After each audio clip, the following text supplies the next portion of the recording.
Assalamualaikum warahmatullahi wabarakatuh. Melihat kondisi bangsa kita akhir-akhir ini, Anies Baswedan perlu membantu kepimpinan Presiden Prabowo. Ini demi bangsa dan negara. Sebab jika Anies Baswedan tidak segera membantu kepimpinan Presiden Prabowo, yang kita khawatirkan kondisi bangsa ini akan semakin terpuruk dari yang sedang kita alami sekarang ini. Yang kita khawatirkan rakyat akan semakin sengsara kalau rakyat sudah berada di puncak kesulitan hidup. Yang kita khawatirkan rakyat akan marah. Jika rakyat sempat marah, ongkos yang harus dibayar oleh negara bukan murah, tetapi akan sangat mahal. Karena itulah Anies perlu sekarang ini membantu kepimpinan Presiden Prabowo. Kenapa harus Anies yang membantu Presiden Prabowo? Karena orang-orang yang ada di sekeliling Prabowo sekarang ini pada umumnya orang-orang yang hanya terkesan mementingkan dirinya sendiri. Dia tidak mau menanggung risiko apapun yang berefek kepada kedudukannya yang sedang didudukinya sekarang, yang berefek kepada jabatannya yang sedang dijabatnya sekarang. Dia tidak mau menanggung risiko itu. Sehingga orang-orang di sekitar Prabowo sekarang, kalau kita perhatikan atau menurut analisa kita, tak lebih hanya dengan orang-orang yang memperturutkan apa yang disenangi Prabowo, atau dengan kata lain, orang-orang yang ada di sekeliling Prabowo sekarang, pada umumnya kalau kita perhatikan, mereka-mereka yang hanya berpikir bagaimana bisa menjilat kepada Prabowo, mengambil muka kepada Prabowo. Sehingga dengan demikian mereka yakin kedudukan mereka tetap akan aman. Bagaimana dengan sosok Anies? Sehingga Anies yang perlu sekarang ini membantu Presiden Prabowo di dalam dia memimpin bangsa dan negara ini. Anies adalah tipe orang yang bisa berdiskusi, yang bisa dengan ikhlas, dengan terus terang memberikan masukan, saran dan pendapat kepada Presiden Prabowo, walaupun dengan cara berdebat. Karena mungkin saja apa yang disampaikan oleh Anies Baswedan kepada Presiden Prabowo tidak menyenangkan bagi Prabowo.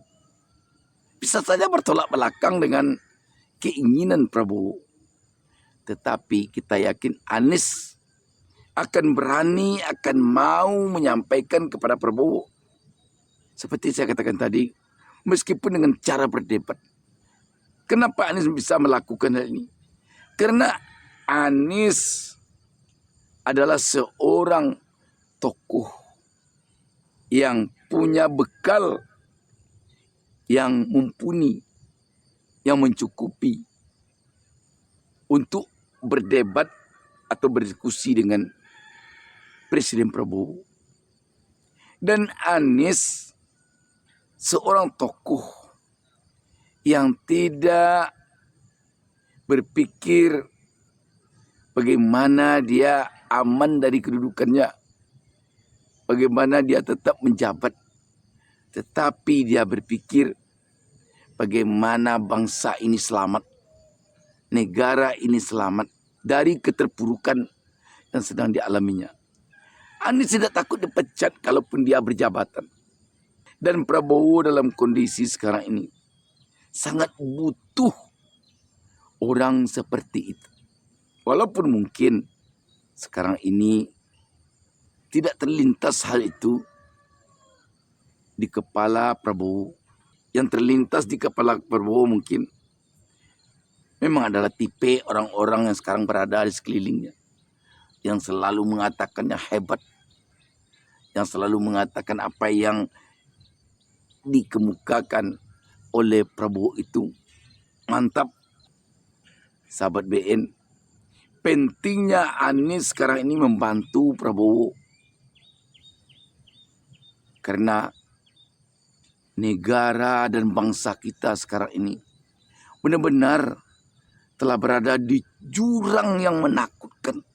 Sedikit lagi kita hendak jatuh ke jurang dalam, yang jika kita sempat tergelincir dan jatuh ke jurang dalam itu, kita akan sulit kembali bangkit.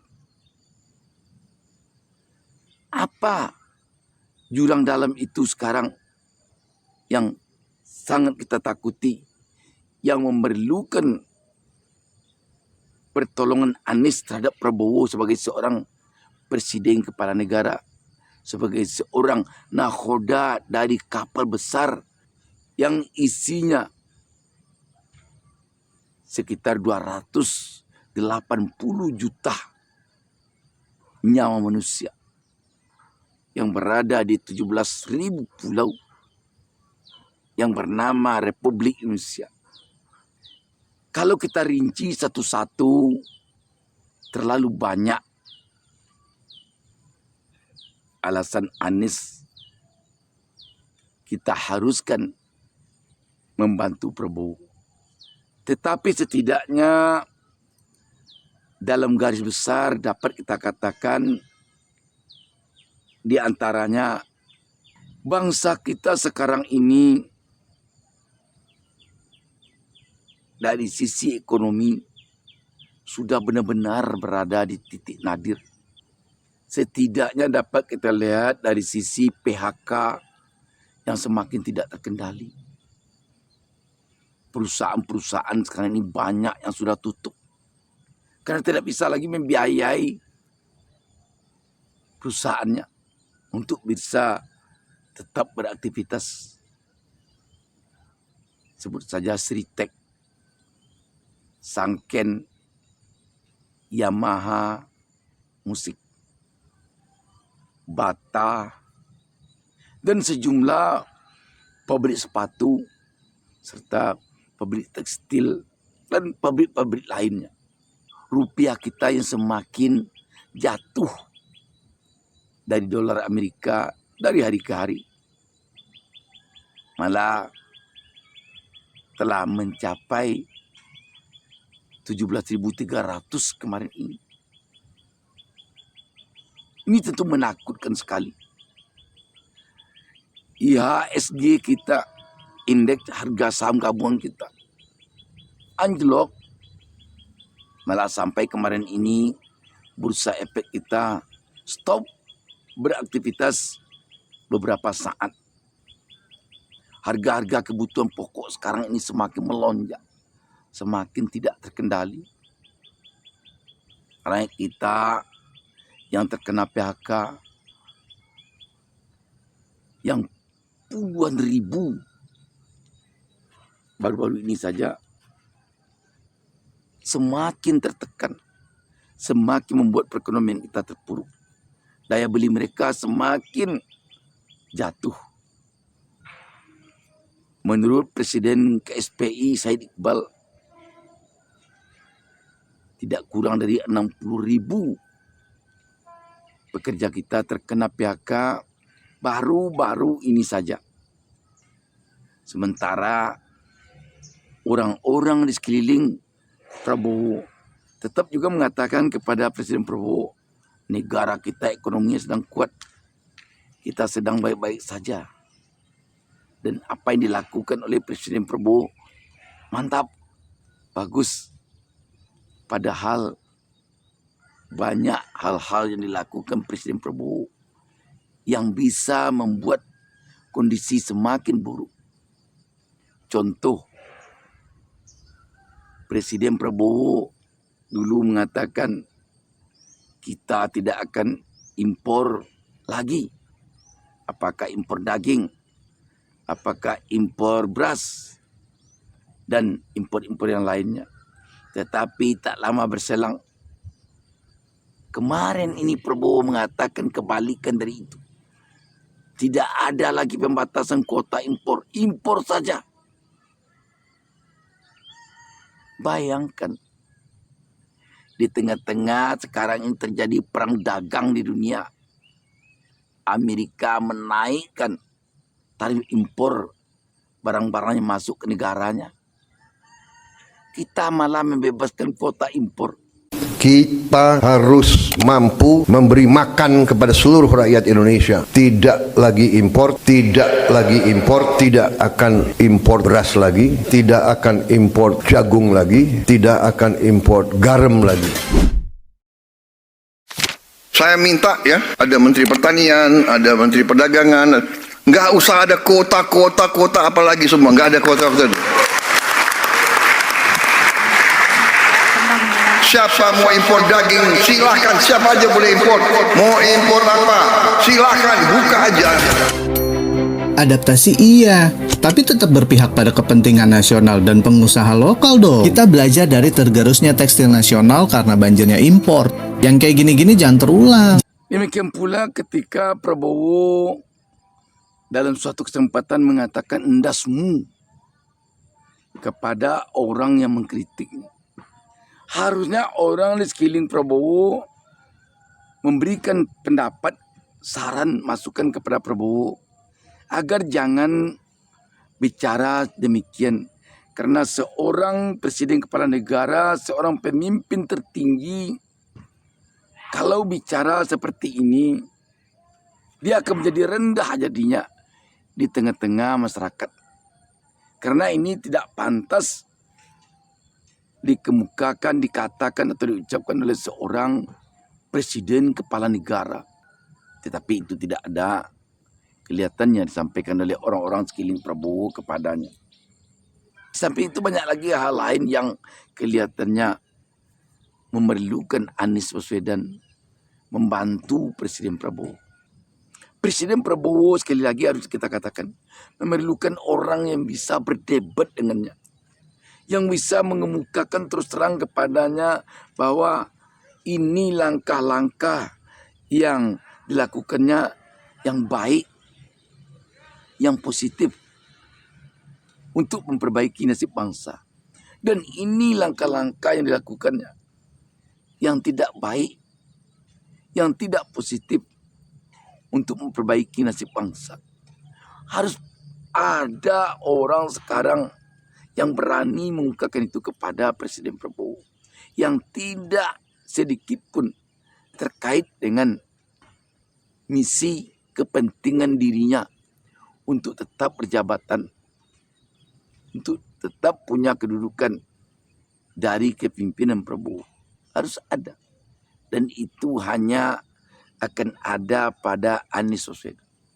Orang penjilat tidak akan mampu berdebat dengan pimpinannya, dengan atasannya, dengan seorang presiden kepala negara, di mana dia selalu berharap dapat jabatan dari presiden kepala negara itu.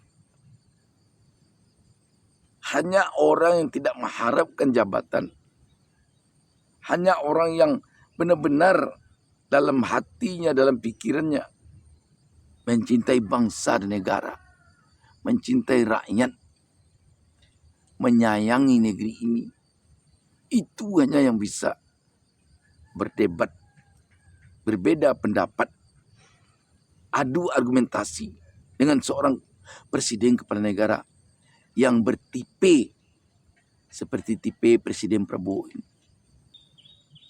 Presiden Prabowo ini bukan tipe orang yang menerima begitu saja kalau diberi masukan, kalau diberi saran dan pendapat. Dia seorang prajurit TNI yang terbiasa keras, yang terbiasa curiga kepada orang-orang yang memberikan masukan, saran dan pendapat kepadanya. Karena sebagai seorang prajurit TNI, dia selalu ingat apakah yang disampaikan oleh orang ini pesan dari musuh, apakah benar-benar dari hatinya. Dalam sebuah peperangan, seorang jenderal ataupun seorang prajurit tidak boleh menerima begitu saja informasi yang datang kepadanya, walaupun kelihatannya baik. Karena itu, orang-orang yang mampu mempertahankan argumentasinya melalui debat lah yang akan bisa diterima oleh seorang pemimpin seperti Prabowo ini. Apakah akan bisa Anies begitu saja mulus untuk membantu Presiden Prabowo? Tidak.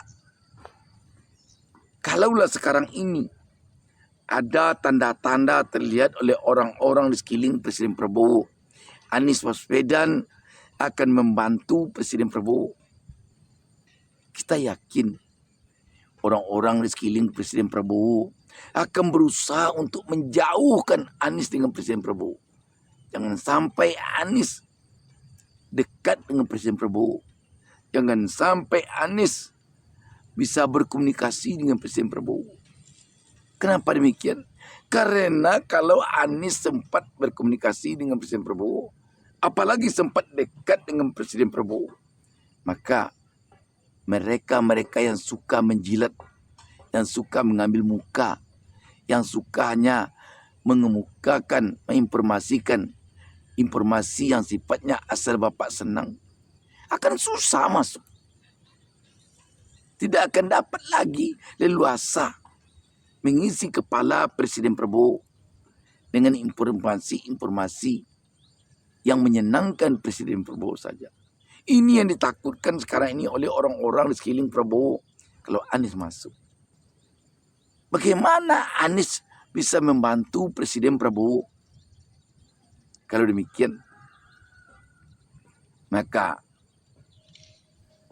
sekarang ini kelihatannya Presiden Prabowo harus menyadari bahwa orang-orang di sekelilingnya hanya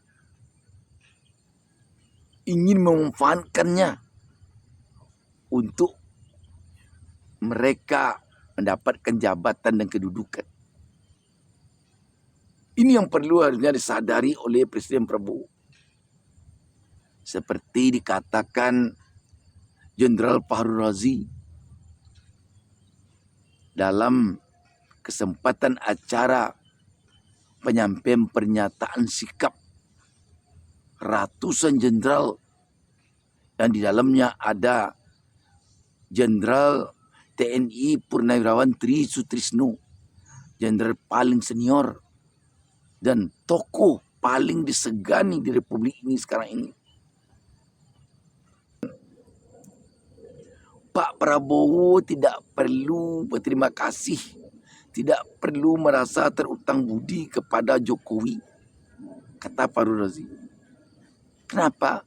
Karena Pak Jokowi itu kemarin ini cawe-cawe dalam Pilpres membantu Capres dan Cawapres Prabowo Gibran, bukan ikhlas hatinya, bukan tulus hatinya 100% karena menginginkan Prabowo menjadi presiden, tetapi lebih disebabkan karena Jokowi menginginkan anaknya menjadi wapres mendampingi Prabowo. Karena menitipkan anaknya, hanya dia mau berbuat begitu. Kalau tidak menjadi wapres, Gibran sekarang menjadi apa dia? Semua ini tentu terserah kepada Prabowo lagi. Demikian sahabat Venus. Assalamualaikum warahmatullahi wabarakatuh.